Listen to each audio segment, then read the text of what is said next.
ओम शांति। नवरात्रों की आप सभी को बहुत बहुत शुभकामनाएं।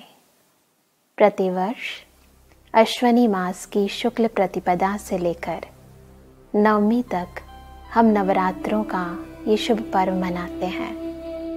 ये 9 दिन हमारे अंतर की शक्तियों को जागृत करते हैं, हमारे अंदर माता के प्रति श्रेष्ठ भावनाओं का उद्गम करते हैं। हमारे अंदर जो परोक्ष रूप में शक्तियां हैं, उन शक्तियों को जागृत कर संपूर्ण संसार में, हम सबके जीवन में नई शांति, सुख, आनंद, प्रेम, पवित्रता, सद्गुणों, दिव्य गुणों का संचार करते हैं। प्रत्येक वर्ष हम बहुत ही धूमधाम से इन सुंदर दिनों को मनाते हैं। हम देखते हैं कि सभी भक्तजन इन दिनों में सर्वप्रथम सुंदर कलश की स्थापना करते हैं, अपने घरों में अखंड ज्योत जगाते हैं, व्रत, उपवास, नियम व धारणाओं को जीवन में अपनाते हैं। साथ साथ कन्याओं का पूजन भी करते हैं, रात को जागरण भी करते हैं, माँ दुर्गा का, माँ सरस्वती, माँ काली की आराधना करते हैं और यही उम्मीद करते हैं कि देवियाँ हमारे जीवन में तमाम दुख, अशांति, कलह, कलेश, विकारों को दूर कर सुख शांति लेकर आएंगी, हमारी सर्व मनोकामनाओं को पूर्ण करेंगी। परंतु वास्तविकता ये है कि हर वर्ष नवरात्रों का त्योहार हम सभी मनाते हैं, परंतु इंसान की कामनाएं वो तो दिन प्रतिदिन बढ़ती ही जा रही हैं।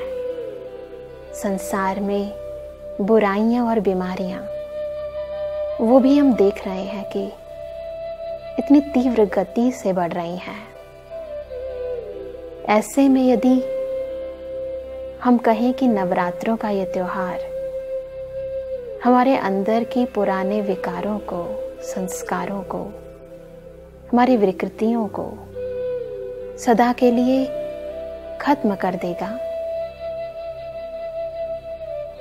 तो उसके लिए जरूरत है आध्यात्मिक ज्ञान की। और सही मायने में जो भी हम भक्ति, पूजन, आराधना करते हैं, जिन भी विधियों को अपनाते हैं, उन्हें यथार्थ रीति समझने की, तभी हम इन विधियों से सिद्धियां प्राप्त कर सकते हैं। तभी हम एक नव सूर्य का उद्गम अपने जीवन में कर सकते हैं,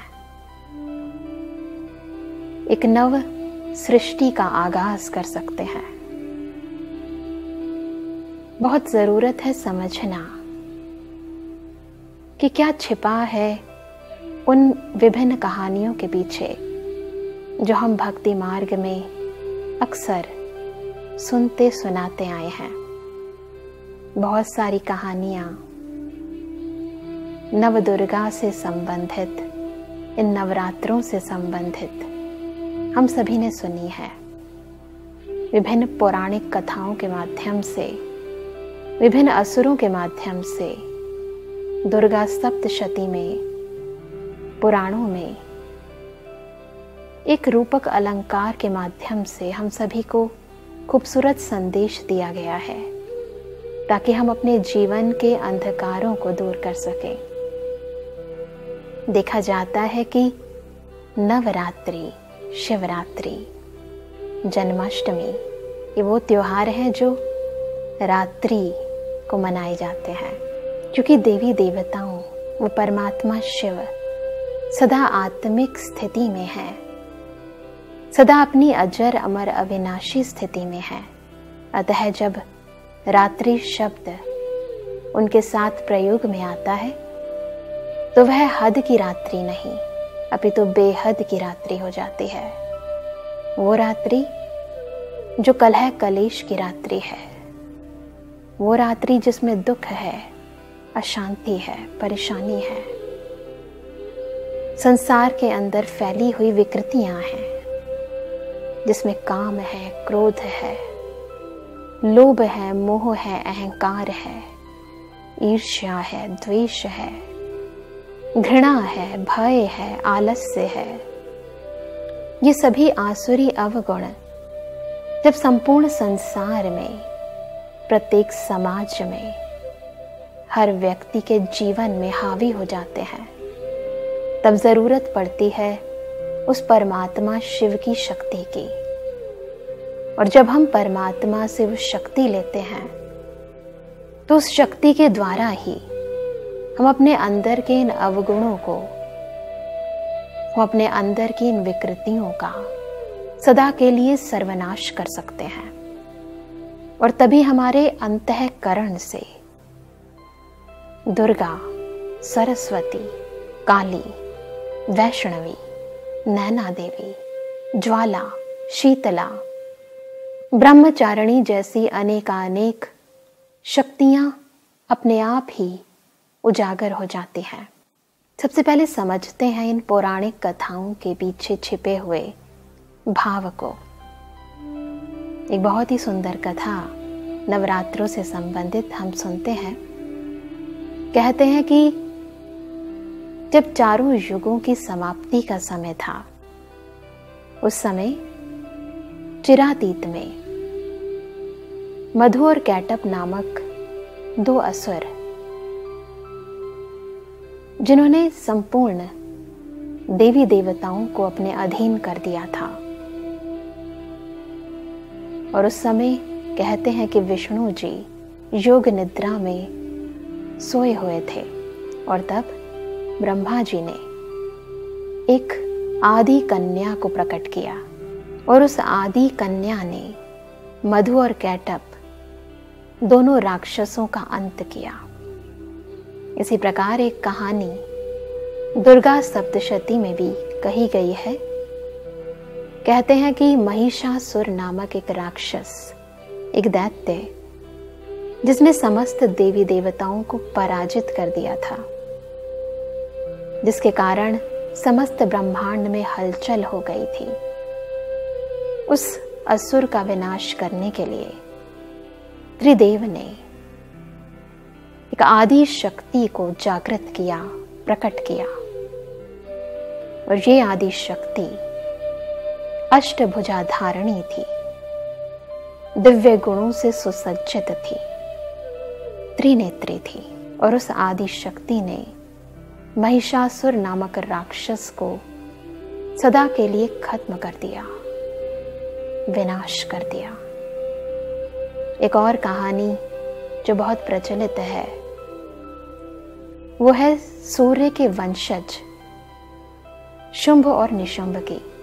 कहते हैं शुंभ और निशुंभ, इनके प्रधान सेनापति थे धूम्रलोचन, और उनके मुख्य कार्यकर्ता रक्त बीज थे, और साथ ही उनके सहायक कर्ता थे चंड और मुंड।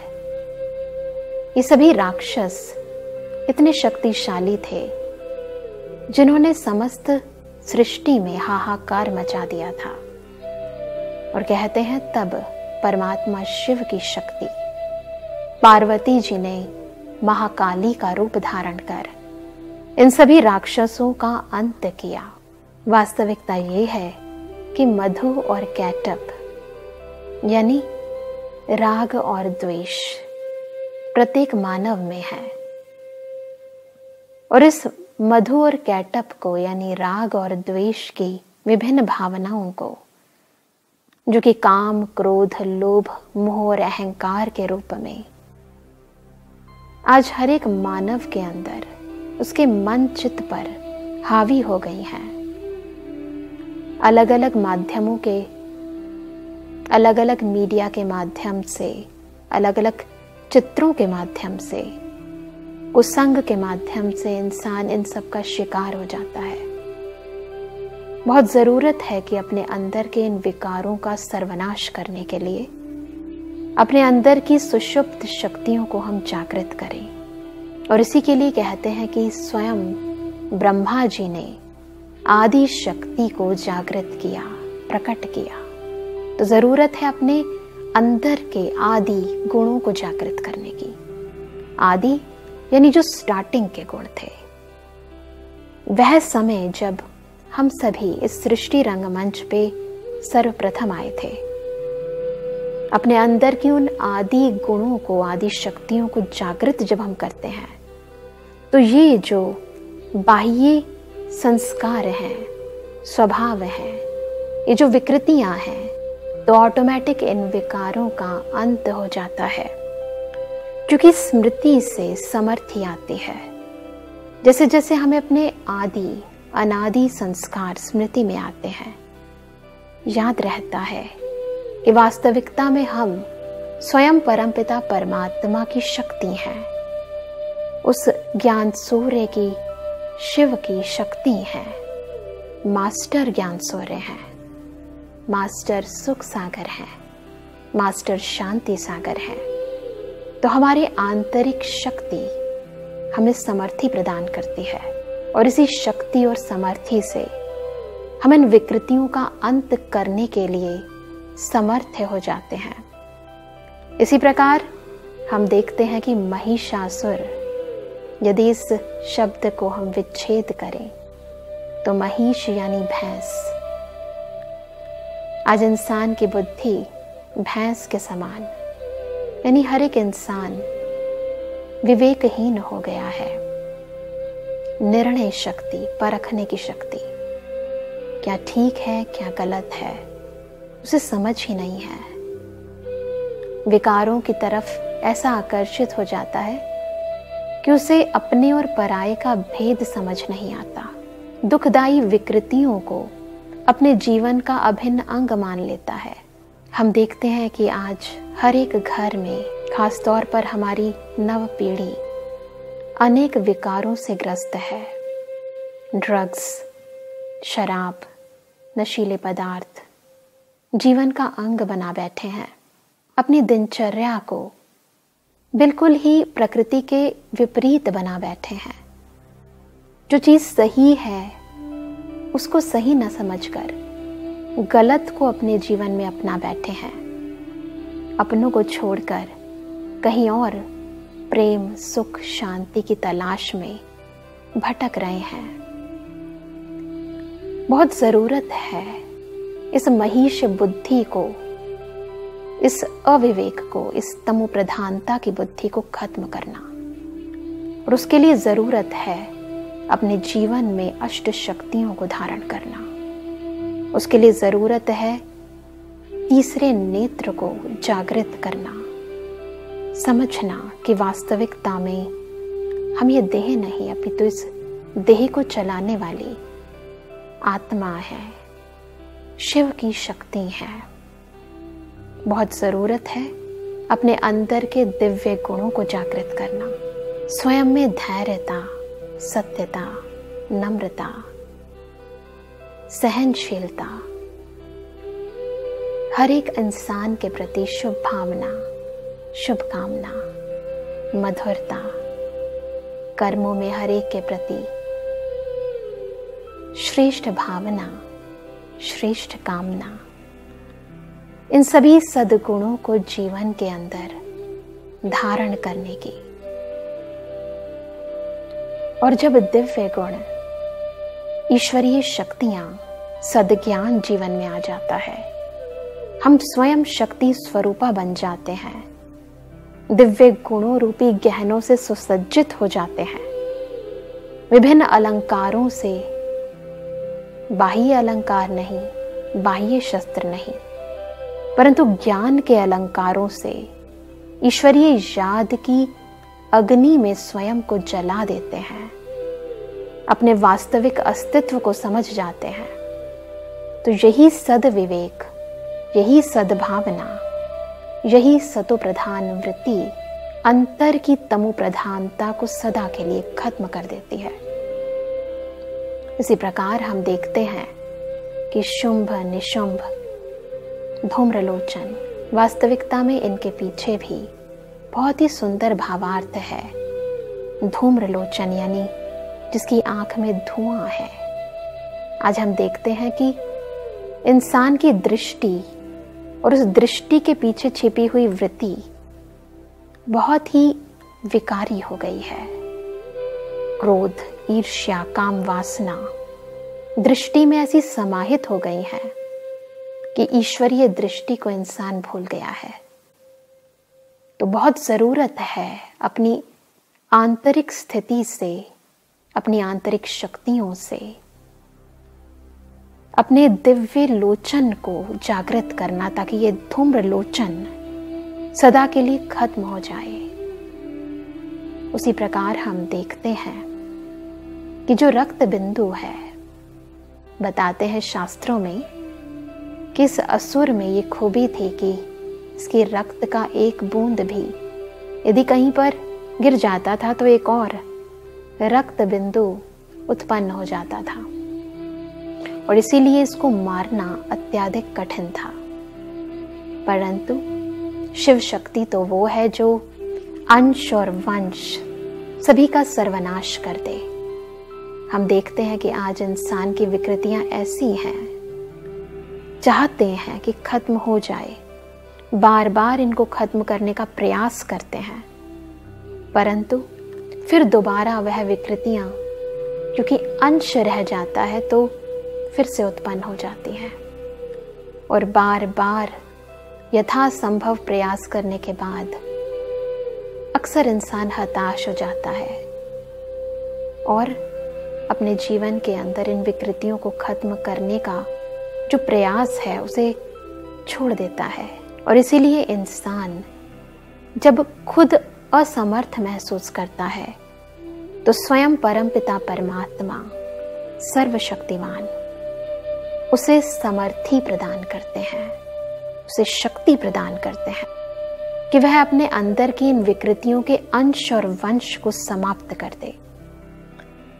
तो बहुत जरूरत है अपने अंदर की शक्तियों को जागृत करने की, इस अखंड ज्योत को जगाने की। और इसीलिए भारत देश के अंदर, भारत भी माँ है, परमपिता परमात्मा ने भी माताओं और कन्याओं के द्वारा इस ज्ञान को समस्त संसार के अंदर पहुंचाने का माध्यम बनाकर संपूर्ण संसार की मनुष्य आत्माओं को उनकी आदि और अनादि शक्तियों से अवगत कराने का माध्यम बनाया। और इसीलिए भारत देश के अंदर वंदे मातरम के नारे लगाए जाते हैं। भारत ही वह भूमि है जहां हर एक नदी, चाहे वह सरस्वती है, गंगा है, यमुना है, गोदावरी है, कृष्णा है, कावेरी है, माताओं के नाम पर है। इंसान को जब शक्ति की आवश्यकता होती है वह दुर्गा की आराधना करता है, जब धन की आवश्यकता होती है तो लक्ष्मी को पूजता है, जब ज्ञान की जरूरत होती है तो सरस्वती को याद करता है। हम देखते हैं कि नवरात्रों पर हमारी माताएं, बहनें, समस्त भक्त जन रात्रि को जागरण करते हैं। वास्तविकता में उस जागरण की आवश्यकता नहीं, परंतु अंदर की जागृति की आवश्यकता है। साथ ही हम देखते हैं कि इन दिनों में सभी लोग व्रत उपवास करते हैं, नियम और संयम अपने जीवन में अपनाते हैं। वास्तविकता ये है, व्रत और उपवास हमें जीवन के अंदर संयम और नियम को अपनाने के लिए प्रेरित करते हैं। देखते हैं कि जब हम व्रत और उपवास करते हैं तो हम कुछ भोजन का परहेज करते हैं, सतो प्रधान भोजन ग्रहण करते हैं, तमो प्रधान भोजन की परहेज करते हैं। जीवन के अंदर केवल सतो प्रधानता को भोजन तक सीमित रखना नहीं है, वास्तव में मनसा वाचा कर्मणा सतो प्रधानता को अपनाने की बात है। केवल अशुद्ध भोजन बाह्य रूप से स्वीकार या अस्वीकार करने से तन को तो जरूर लाभ मिलेगा, परंतु यदि हम अपने मन को नेगेटिविटी से, व्यर्थ भावनाओं से, व्यर्थ बातों से, अशुद्ध चित्रों से, चलचित्रों से दूर रखने में समर्थ होते हैं। इस नेगेटिविटी का परहेज रखते हैं। अपने कानों को प्रकार की व्यर्थ बातों से, ईर्ष्या और द्वेष की भावनाओं से परिपूर्ण बातों से दूर रखने में समर्थ हो जाते हैं। तब हम देखते हैं कि हमारे मन की शक्ति बहुत ज्यादा स्ट्रांग हो जाती है, क्योंकि अन्न का तो मन पर प्रभाव पड़ता ही है, परंतु दृष्टि और दृश्य का, आसपास की आवाजों का भी प्रभाव हमारे मन चित्त पर जरूर पड़ता है। और यदि हम इसका परहेज कर लें तो हमारे मन की समस्त शक्ति, हमारी समस्त ऊर्जा नियंत्रण में आ जाती है। जब हम अपने भोजन पर परहेज करते हैं, अपने मुख पर परहेज करते हैं, व्यर्थ नहीं बोलते, नेगेटिव नहीं बोलते, अपनी दृष्टि पर परहेज रखते हैं, अपने सुनने की शक्ति पर परहेज रखते हैं, ऑटोमेटिकली हमारे कर्मों पर उसका असर पड़ता है। वास्तविकता में जब हम अपने मन को पूर्णतः कंट्रोल करके विभिन्न विकृतियों से, विकारी वृत्तियों से परहेज करके कोई भी दृढ़ संकल्प करते हैं, तो वह दृढ़ संकल्प अवश्य सिद्ध होता है। आमतौर पर जब हम स्वयं से प्रतिज्ञा करते हैं कि आज से मैं क्रोध नहीं करूंगी, आज से मैं इस बुराई को अपने जीवन में नहीं धारण करूंगी, किसी को दुख नहीं दूंगी, तो वह हमारे उस मन से निकले हुए संकल्प होते हैं जिन पर अनेक प्रकार के मनोभाव, अनेक प्रकार की परिस्थितियों का, अनेक प्रकार की बातों का प्रभाव होता है। परंतु जब नवरात्रों में हम अन्न को, मन को, बोल को, हर कर्मेंद्रिय को नेगेटिविटी से दूर रखकर दृढ़ संकल्प करते हैं, तो वह संकल्प अवश्य सिद्ध होते हैं। क्योंकि इन संकल्पों के अंदर केवल आत्मिक शक्ति नहीं, परंतु ईश्वरीय शक्ति भी समाहित होती है। तो क्यों ना इस बार हम नवरात्रे को एक आध्यात्मिक अर्थ के रूप में मनाएं, अपने जीवन के अंदर सदा का उपवास रखें, यानी सदा परमात्मा के समीप रहें। क्यों ना दुर्गा को, सरस्वती को, काली को, वैष्णवी को, शीतला को अपने अंतःकरण में जागृत करें, ऐसी जागती ज्योत जगाएं जो न केवल हमारे जीवन को परंतु संपूर्ण सृष्टि को जगमगा दे, दीपावली ले आए, अंतःकरण के विकारों को सदा के लिए भस्म करके सच्ची विजयदशमी हम मना सकें। ऐसे नवरात्रे, ऐसे नए दिन, ऐसा नवयुग इस संपूर्ण सृष्टि पर आ जाए। ओम शांति।